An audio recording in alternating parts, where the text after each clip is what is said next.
Booster.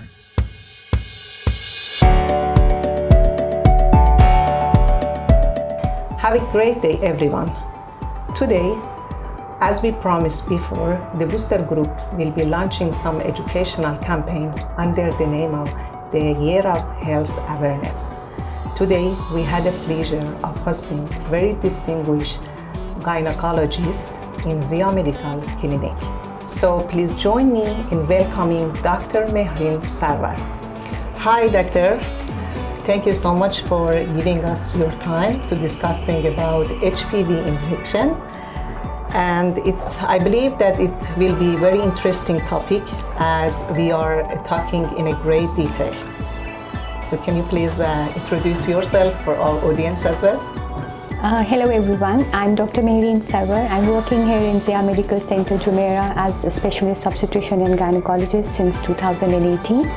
Thank you very much for having me here today to give some information about HPV infection and its effects. Booster. So Dr. Mehreen, it's time for me to begin asking you questions. First question. What is HPV infection and what kind of symptom does it have? So HPV basically means human papilloma virus. This is a sexually transmitted infection. There are about 12 to 14 high-risk types of HPV of human papilloma virus, which can cause precancerous and cancerous changes later on once a person has been infected with the HPV virus. An HPV infection means that this is an infection caused by the human papilloma virus. There are about 12 to 14 high-risk types of these. The most common ones are the type 6 and 11, which can cause human papilloma virus-related warts in the genital area. And 16, 18, 31, 33, 42, 55 are the kind of high-risk types which can cause precancers and cancers. Thank you. So next question. Yes. So usually a person may not have any signs or symptoms of the HPV infection till they have been tested for that. Yes, thank you. So the next question, how will HPV be transmitted? So human papilloma virus is transmitted from direct sexual transmission. It can also be transmitted through direct skin-to-skin contact during sex. Basically, any form of vaginal, anal or oral sex can lead to an HPV infection if it is performed with a person who has already been infected or who has not been vaccinated. Okay. So how is HPV diagnosed?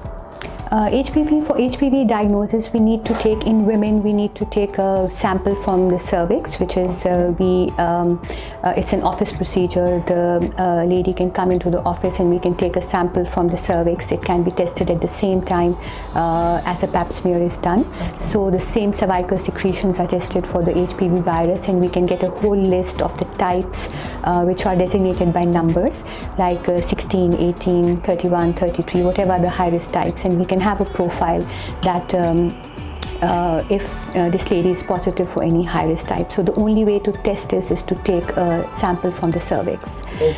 Then how about the men? And in men, basically in men also, HPV infection, if they have it, will be initially asymptomatic.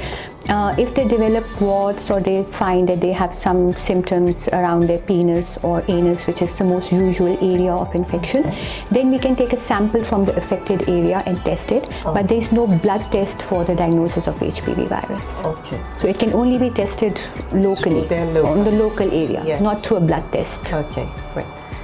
So the fourth question, do all HPV infection lead to cancer, or what type of cancer does the women or men So it is important for us to understand that both women and men can be infected with HPV, and HPV can lead almost all 99.9% of cervical cancers in women are due to the HPV virus. It almost completely means that cervical cancer cannot develop without there being a positive HPV infection. Okay. And in men, it can also, in men and women, there's certain cancers of the vulva and the vagina, which can also be caused by HPV infection in women.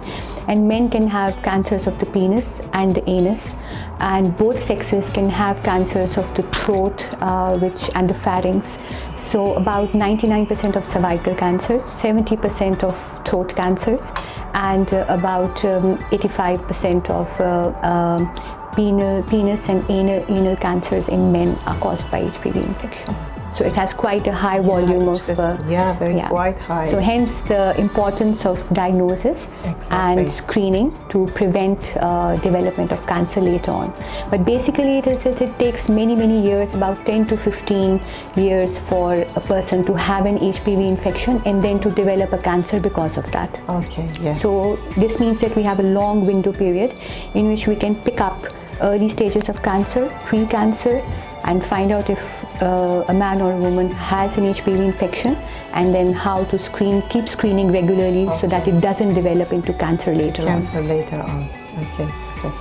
So, and then are there any treatment for HPV related diseases or no? So unfortunately, there's no cure for HPV itself. HPV, once you are infected, it is a lifelong infection, and the virus can remain in active or dormant phases in the lifetime.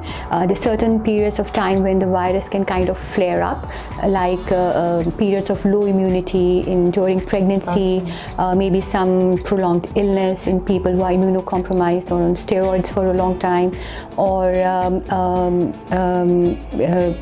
sometimes it is associated with an increase. HPV takes a bit longer to clear in women who are heavy smokers or who are on the combined pill for a long time. So these are a little kind of factors which can propagate and prolong the virus effects in your body. But if you are you maintain a good immunity, so the virus may clear by itself.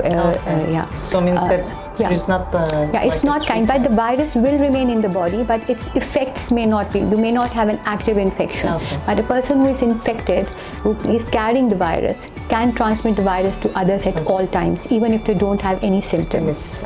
But so, for example, if the treatment, for example, for the genital warts. So the treatment is for treatment is for not for HPV itself. Like treatment is for HPV related problems which happen.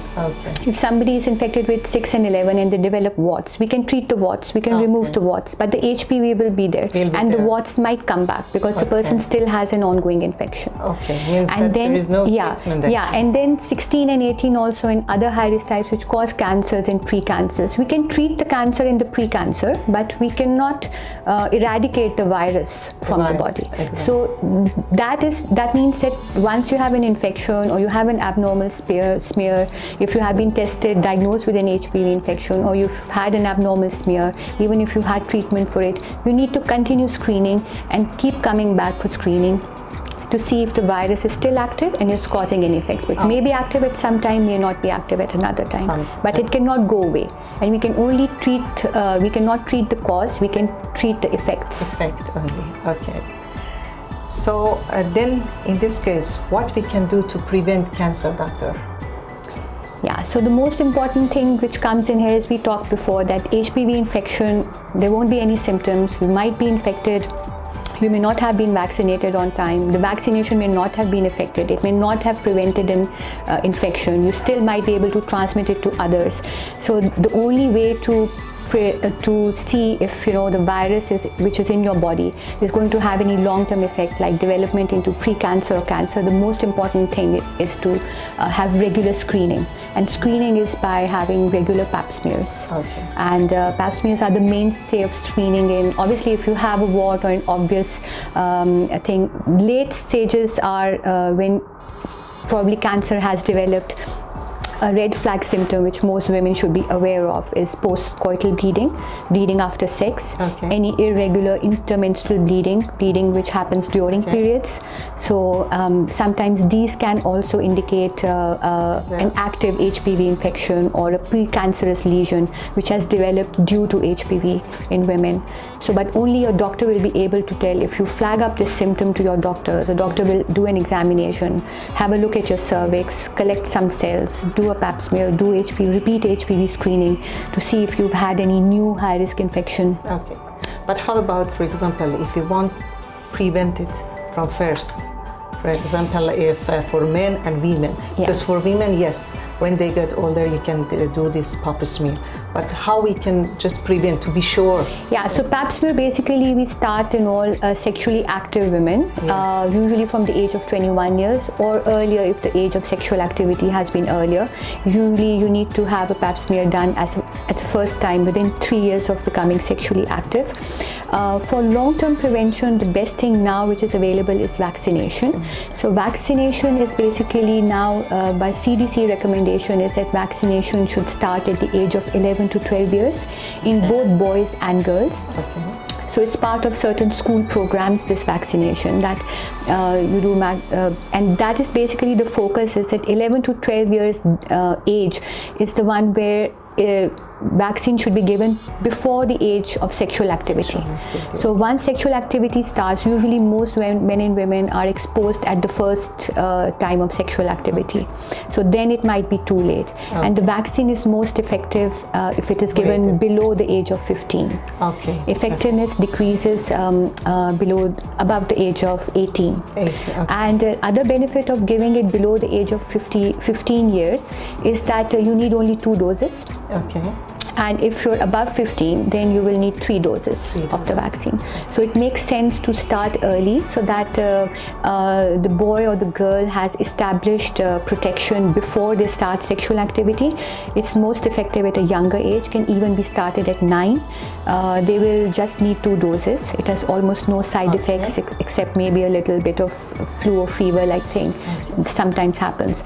No side effects of the vaccine, no short and long-term side effects, and it is most effective under the age of 15. Okay, so perfect. Then vaccine is the best way to prevent. And another thing I would like to add here is that safe sex advice for both men and women to use barrier contraception, not just for the purpose of contraception, but to decrease using barrier contraception like condoms or diaphragms.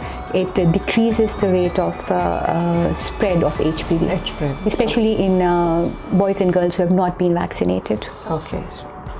So then, doctor, how about this HPV? If there is, HPV have the potential to inherit it genetically, any genetic factor can affect high risk of HPV or no? No, HPV has no relation with any genetic predisposition to either you don't have it in your genes to get the virus.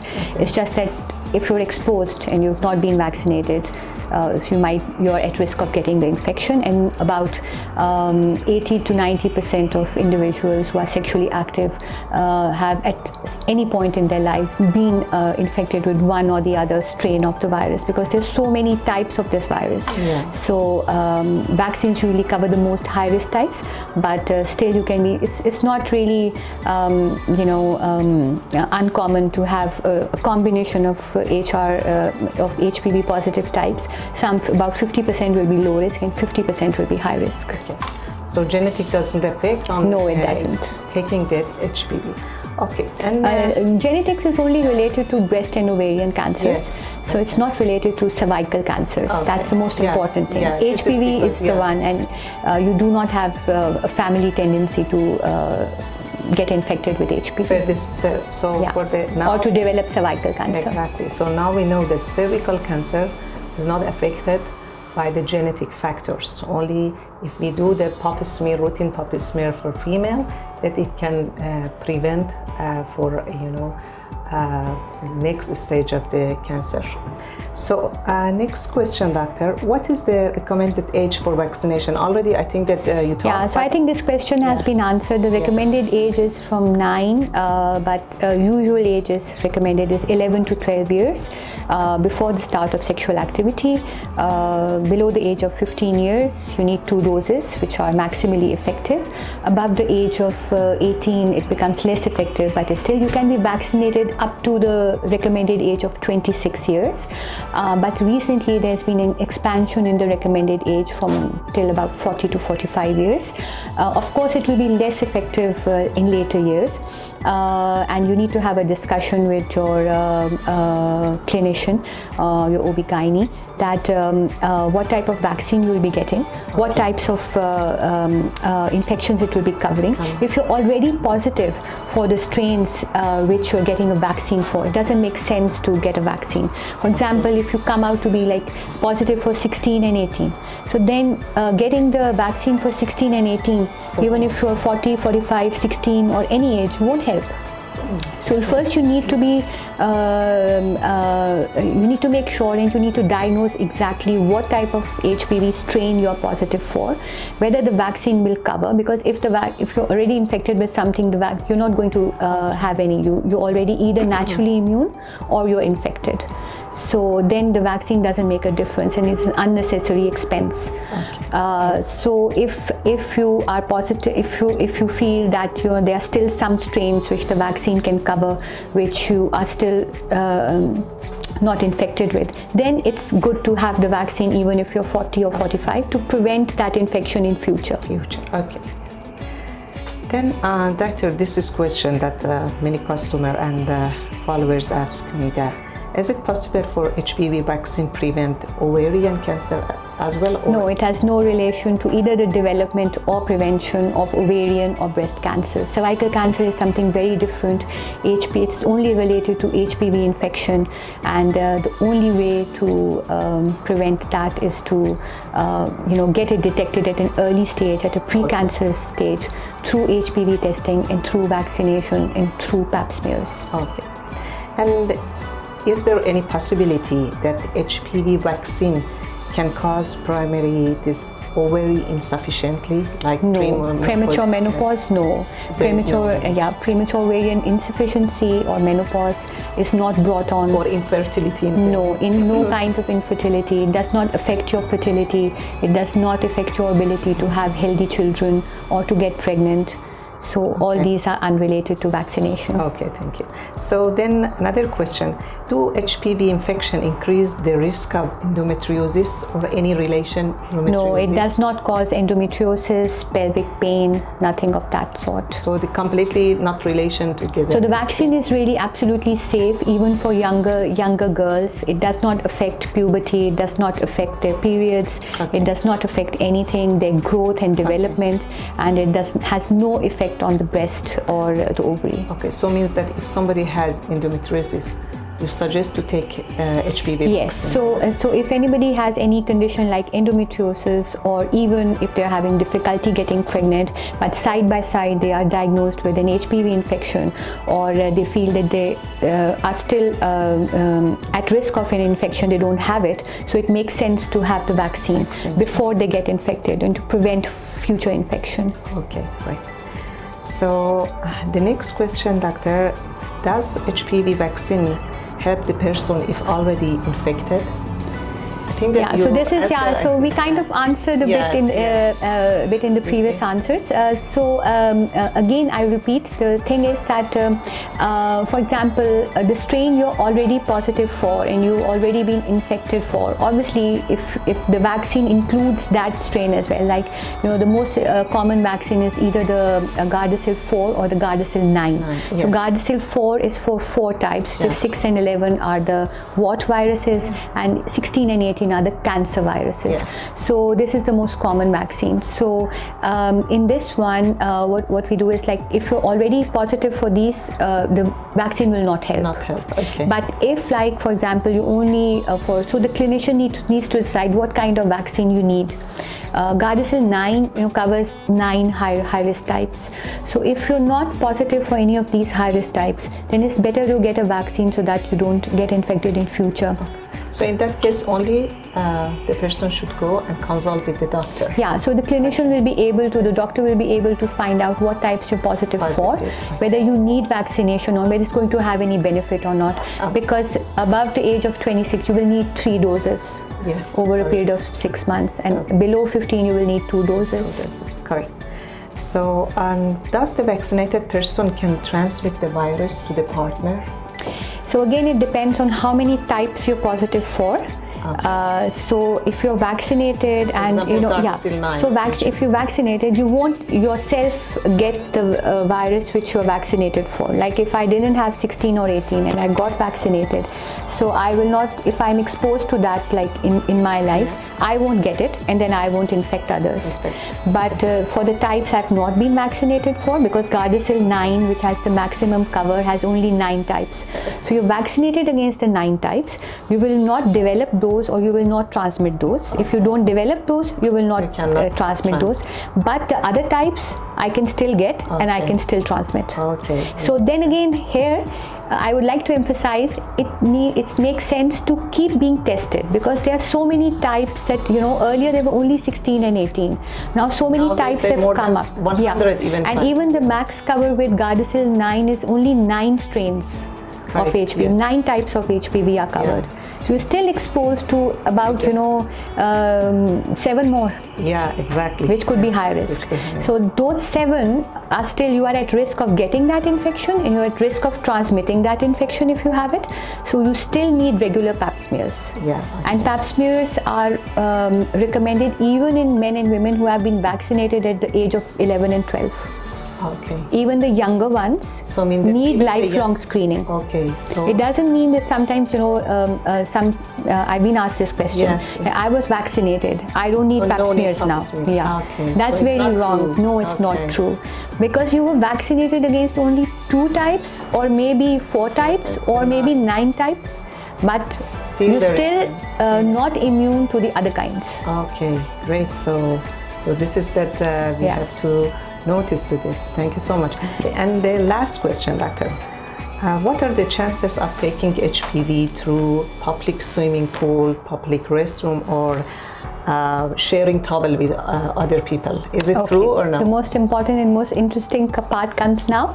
So yes, the most established way of getting HPV infection is through direct skin-to-skin contact during sex, direct oral, anal or vaginal sex. So it's all kinds of sex can lead to HPV infection. It's not just vaginal sex.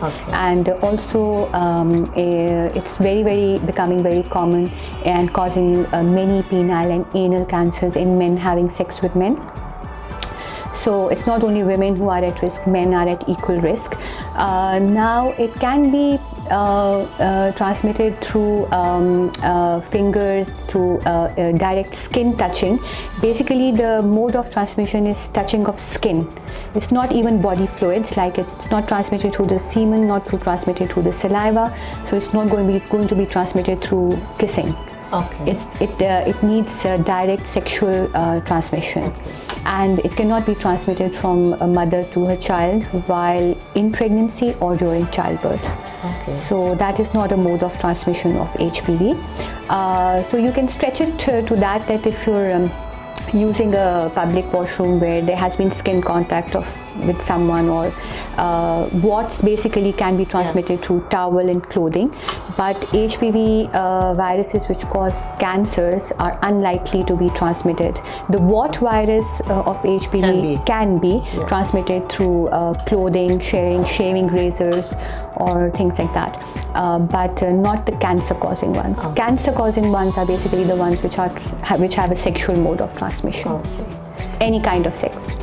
Thank you so much, Dr. Mehreen, for sharing your knowledge and valuable information. Thank you very much. I hope it was useful. Yeah, of course, that it helped us a lot, and for sure a lot of people will be happy that we already have shared this information, and to make them aware of another health concept. Yeah, the purpose is awareness. Yeah, exactly. To all our viewers, thank you so much for watching this video. I would like to inform you that Booster Group, with cooperation of Zia Medical Center, have a special offer on doctor consultation and pap smear test. So for more information, you can visit our Instagram page.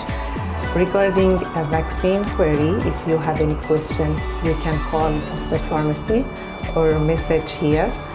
So thank you once again, and have a healthy year ahead.